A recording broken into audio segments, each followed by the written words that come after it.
સમાચાર સવારમાં આપનું સ્વાગત છે। આજના તાજા અને મહત્વપૂર્ણ સમાચારો પર એક નજર કરીએ તે પહેલા ચેનલને સબસ્ક્રાઇબ કરી લો। અંબાલાલ પટેલે તારીખ સાથે કરી ભયાનક આગાહી। હવામાન નિષ્ણાત અંબાલાલ પટેલે આગાહી કરી કે 28 સપ્ટેમ્બરથી 13 ઓક્ટોબર સુધી ગુજરાતના વિવિધ ભાગોમાં વરસાદની શક્યતા છે। દક્ષિણ ગુજરાતમાં 1 ઇંચથી વધુ, સૌરાષ્ટ્ર, મધ્ય ગુજરાત, અમદાવાદ, ગાંધીનગર, ઉત્તર ગુજરાત, પંચમહાલ અને મહીસાગરમાં ગાજવીજ સાથે વરસાદ પડશે। તાપી અને નર્મદા નદીના જળસ્તરમાં વધારો થશે, જેનાથી નવરાત્રી આયોજનો પર અસર થઈ શકે છે।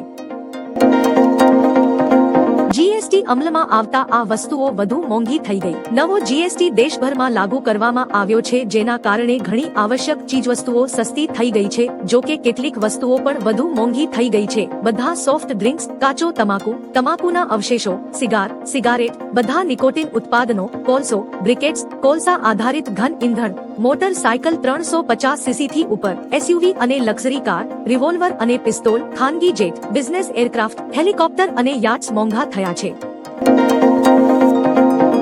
નવરાત્રીના પહેલા દિવસે જ ધોધમાર વરસાદ। નવરાત્રીના પહેલા દિવસે ગુજરાતના અનેક વિસ્તારોમાં ધોધમાર વરસાદ વરસ્યો છે। રાજકોટ, ગીર સોમનાથ, અમરેલી અને વડોદરામાં ભારે વરસાદ નોંધાયો છે, જ્યારે સુરતમાં પણ સવારથી વરસાદ ચાલુ હતો। છેલ્લા 24 કલાકમાં રાજ્યના 66 તાલુકામાં વરસાદ પડ્યો છે, જેમાં સૌથી વધુ 2.9 ઇંચ વરસાદ ડાંગના આહવામાં નોંધાયો છે।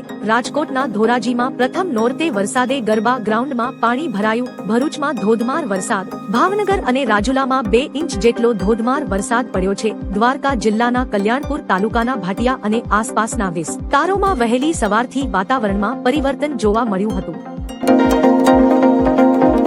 ગુજરાતમાં આજથી 94 નવી 108 એમ્બ્યુલન્સ ઉમેરાઈ। ગુજરાતમાં 94 નવી 108 એમ્બ્યુલન્સ સેવા સાથે જોડાઈ છે। મુખ્યમંત્રી ભૂપેન્દ્ર પટેલ અને આરોગ્ય મંત્રી ઋષિકેશ પટેલે ફ્લેગ ઓફ કરીને આ સેવા શરૂ કરી। નવી એમ્બ્યુલન્સ તાત્કાલિક સારવાર માટે આધુનિક સાધનોથી સજ્જ છે। સાથે જ કર્મચારી સ્વાસ્થ્ય સુરક્ષા યોજના પણ આજથી અમલમાં આવી રહી છે। આ યોજનાઓથી રાજ્યમાં આરોગ્ય સેવાઓ વધુ મજબૂત બનશે અને દર્દીઓને ઝડપી સારવાર મળી રહેશે।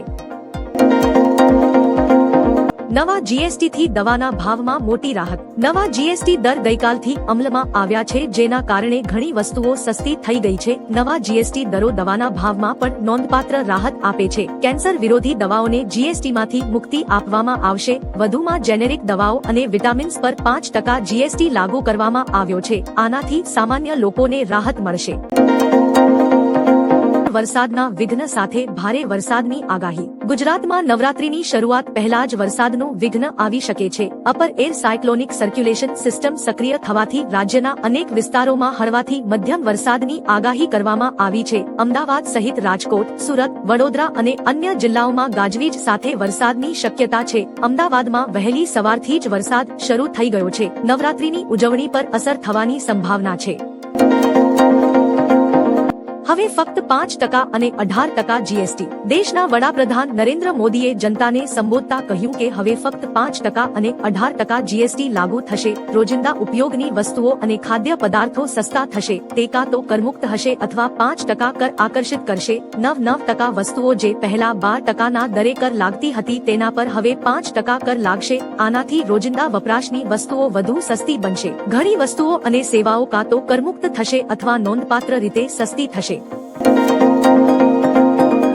છેલ્લા 24 કલાકમાં ક્યાં કેટલો વરસાદ। રાજ્યમાં છેલ્લા 24 કલાકમાં 104 તાલુકામાં વરસાદ પડ્યો છે। સૌથી વધુ નર્મદાના નાંદોદમાં 4.69 ઇંચ વરસાદ પડ્યો છે। છોટા ઉદેપુરના બોડેલીમાં 4 ઇંચ અને પંચમહાલના હાલોલમાં 3.5 ઇંચ વરસાદ પડ્યો છે। રાજ્યના 11 તાલુકામાં 2 ઇંચથી વધુ અને 20 તાલુકામાં 1 ઇંચથી વધુ વરસાદ નોંધાયો છે। મહેસાણાના ખાનપુરમાં 1.75 ઇંચ, સંતરામપુર, વીરપુર, લુણાવાડા અને બાલાસિનોરમાં વરસાદ નોંધાયો છે। અમદાવાદમાં છેલ્લા 3 દિવસથી અવિરત વરસાદ પડ્યો છે। અમૂલે 700 થી વધુ પ્રોડક્ટમાં ભાવ ઘટાડ્યા। અમૂલે નવરાત્રી પહેલા 700 થી વધુ પ્રોડક્ટના ભાવમાં ઘટાડો કર્યો છે। 2 સપ્ટેમ્બરથી નવા ભાવ અમલમાં આવશે। દૂધ, બટર, ઘી, આઈસ્ક્રીમ, ચીઝ, ચોકલેટ, બેકરી અને ફ્રોઝન નાસ્તા સહિત અનેક પ્રોડક્ટો સસ્તી થશે। ઉદાહરણ તરીકે 100 ગ્રામ માખણ 4 અને 1 લીટર ઘી 40, તાજા ટોનેડ મિલ્ક 2 અને અમૂલ ગોલ્ડ દૂધ 3 સસ્તું થશે। જીએસટી ઘટાડાનો લાભ ગ્રાહકોને પૂરતો મળે તે માટે સીજીએમએમએફ દ્વારા આ નિર્ણય લેવામાં આવ્યો છે। નવરાત્રી પહેલા યલો એલર્ટ. નવરાત્રી શરૂ થવાને ગણતરીના કલાકો બાકી છે ત્યારે મેઘરાજા ખેલૈયાઓની મજા બગાડી શકે છે. હવામાન વિભાગે આગાહી કરી છે કે આજે 22 સપ્ટેમ્બર એટલે કે નવરાત્રીના પ્રથમ દિવસે ભરૂચ, નર્મદા, સુરત, તાપી, નવસારી અને વલસાડમાં ભારે વરસાદ વરસી શકે છે. આ જિલ્લાઓ માટે યલો એલર્ટ પણ જાહેર કરવામાં આવ્યું છે. આ આગાહીને કારણે ગરબાના આયોજકોમાં ચિંતાનો માહોલ છે કારણ કે તેમની લાંબા સમયની તૈયારીઓ પર પાણી ફરી વળવાની શક્યતા છે. માલપુરના સજ્જનપુરા કંપામાં 4 ઇંચ વરસાદથી જળબંબાકાર. માલપુરના સજ્જનપુરા કંપા ગામમાં ગઈકાલે સાંજે 1 કલાકમાં 4 ઇંચથી વધુ વરસાદ પડ્યો જે હવામાન વિભાગની ભારે વરસાદની આગાહીને અનુરૂપ હતો. આ વર્ષે વ્યાપક મકાઈનું વાવેતર થયું હતું પરંતુ ભારે વરસાદથી ખેતરો જળબંબાકાર થયા અને તૈયાર મકાઈનો પાક પાણીમાં ગરકાવ થઈ ગયો. ખેડૂતોની સારા પાકની આશાઓ નિષ્ફળ થઈ. આસપાસના વિસ્તારોમાં પણ સાંબેલાધાર વરસાદ નોંધાયો છે. પીએમ મોદી સ્વદેશી અપનાવવાનું આહવાન કર્યું. પીએમ મોદીએ ભાષણ આપતા કહ્યું, આપણે આત્મનિર્ભરતાના માર્ગે ચાલવું જોઈએ. આપણે વિદેશી વસ્તુઓથી મુક્ત રહેવું જોઈએ. આપણે એવી વસ્તુઓ ખરીદવી જોઈએ જે ભારતમાં બનેલી હોય. સ્વદેશીનો મંત્ર આપણને અને દેશને સશક્ત બનાવશે. વિદેશી વસ્તુઓ રોજિંદા જીવનનો એક ભાગ બની ગઈ છે. દેશમાં જે કંઈ પણ બનાવી શકો તે દેશમાં બનાવો. ગર્વથી કહો કે હું સ્વદેશી ખરીદું છું. નવરાત્રી પર થશે ભારે વરસાદ. રાજ્યમાં ચોમાસું હાલ અંતિમ તબક્કામાં છે ત્યારે બંગાળની ખાડીમાં નવું સાયક્લોનિક સર્ક્યુલેશન સર્જાઈ રહ્યું છે જે રાજ્યમાં ફરીથી ભારે વરસાદ લાવી શકે છે. હવામાન નિષ્ણાત પરેશ ગોસ્વામી અને હવામાન વિભાગની આગાહી અનુસાર આગામી સપ્તાહ દરમિયાન રાજ્યના મોટાભાગના વિસ્તારોમાં ભારે વરસાદ અને ગાજવીજ સાથે પવનની તીવ્રતા રહેશે. આ વરસાદથી નવરાત્રીના તહેવાર દરમિયાન ગરબા અને ઉજવણીમાં વિઘ્ન ઊભો થઈ શકે છે. ધોરાજીમાં 2 કલાકમાં 3 ઇંચ વરસાદ. રાજકોટ જિલ્લાના ધોરાજી પંથકમાં ભારે વરસાદ નોંધાયો છે. પાટણવાવ ગામમાં માત્ર 2 કલાકમાં 3 ઇંચ વરસાદ વરસ્યો છે જે કારણે ગામના રસ્તા અને ખેતરોમાં પાણી ભરાઈ ગયા છે. જો કે ખેડૂતો માટે આ વરસાદ આશીર્વાદરૂપ સમાન સાબિત થશે કારણ કે આનાથી પાકને લાભ થશે. આ અચાનક ધોધમાર વરસાદને કારણે વાતાવરણમાં ઠંડક પ્રસરી છે.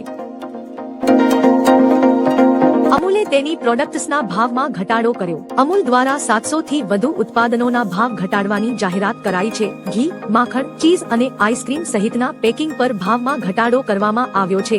ઘીના ભાવમાં પ્રતિ લીટર 40 રૂપિયાનો ઘટાડો થયો છે જે હવે 110 રૂપિયામાં મળશે. માખણ 58 રૂપિયા અને ચીઝ બ્લોક 545 રૂપિયામાં મળશે. આ દર 22 સપ્ટેમ્બરથી અમલમાં આવશે. જીએસટી ઘટાડાનો લાભ ગ્રાહકો સુધી પહોંચાડવા જીસીએમએમએફ દ્વારા આ પગલું લેવામાં આવ્યું છે.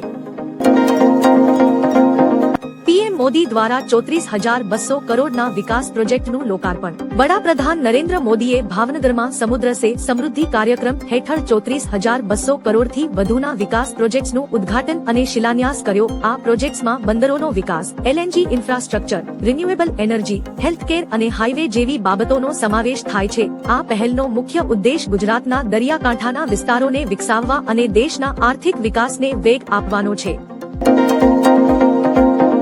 ખેલૈયાઓનો થનગનાટ થંભી જશે. નવરાત્રીના દિવસો નજીક આવતા જાય છે તેમ વરસાદે ખેલૈયાઓની ચિંતા વધારી છે. ખાસ કે હવામાન નિષ્ણાત અંબાલાલ પટેલે પણ નવરાત્રીને લઈ વરસાદની આગાહી કરી છે. આગાહી મુજબ નવરાત્રીમાં ખેલૈયાઓને વરસાદનું વિઘ્ન નડી શકે છે. અંબાલાલ પટેલે આગાહી કરી છે 5 સપ્ટેમ્બરથી 2 ઓક્ટોબર ગાજવીજ સાથે વરસાદ ખાબકે તેવી આગાહી છે. દક્ષિણ ગુજરાત, ઉત્તર ગુજરાત, મધ્ય ગુજરાત અને સૌરાષ્ટ્રના અનેક વિસ્તારોમાં પણ વરસાદી માહોલના